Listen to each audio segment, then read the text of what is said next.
Adelaide obviously made some adjustments. You could tell they had a conscious effort on keeping us off the boards, which is a big component of where we get a lot of shots and putbacks and possession.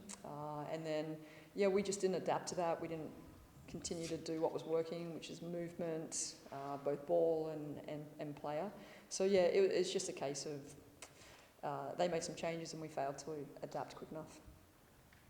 Did you feel like that Adelaide tried to take the ball out of Jade Milner's hands quite a bit this afternoon, or was it just one of those afternoons where it's just difficult for her to get going for your group at times? She was fine. She just missed a bunch of layups. You put she missed 3 or 4 layups that she normally makes on any other day. You put those in and she's hitting 16, 17 points and probably gets another couple of threes. So she's obviously been nursing a bit of a niggle and didn't play the last game, so some touch is going to come into play there. But no, we've got enough threats on the team that if the ball moves, we'll have opportunity through other players. And I was going to say this afternoon, Alex, your first half, keeping your team in the game the way that you did. Going into half time, you felt like you had momentum out in the half and then it kind of got taken away from you. Can you explain in your words kind of what happened from the players' perspective? I think we just lost focus as a team.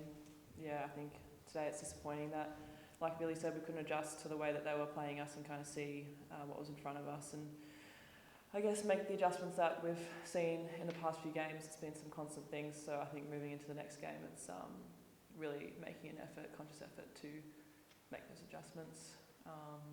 But I thought it was a focus thing and kind of like bringing each other out of it.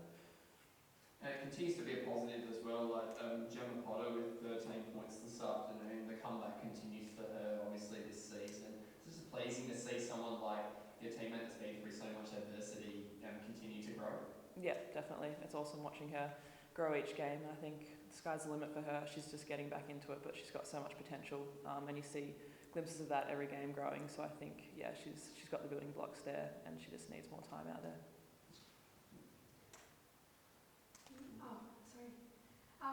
Obviously, you were on fire in the first half. You could not miss. How did that feel on the court? And obviously, Adelaide made a conscious effort to try to shut you down. Mm-hmm. Did you feel the pressure a little bit more in that second half? I don't think I felt the pressure. It was just, I need to be able to string 2 halves together. I can't just be on fire in one and then not bring it the second. And I think I had good opportunities in the second that I didn't finish. So that's something I need to work on.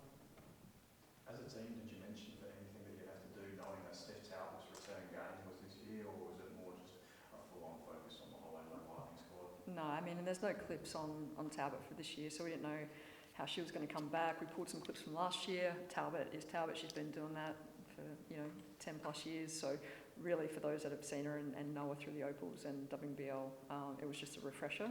But then trying to update the ones that haven't seen or played against her before. But given how strong Ball A's has been through both the last 2 seasons, but especially this season, it was almost, with Talbot being out for a year, it's almost like a straight swap. Talbot will get better, which is scary, but she'll get better.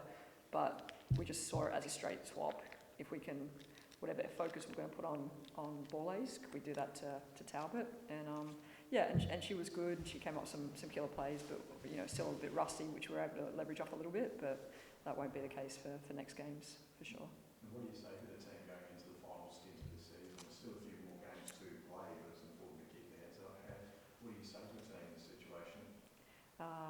There's for public consumption and there's for change room consumption, but it's a reality check for us.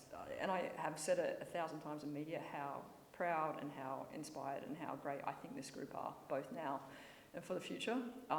But we're also still young, and we're also still, learning and growing about how to weather tough games and tough seasons and things that don't go our way and just the unfairness of sport and life. And I think, the biggest thing is to reset and understand that, we need to be altruistic and making sure that whatever we do is helping us be better, helping our teammates be better, and helping our club move forward into next season.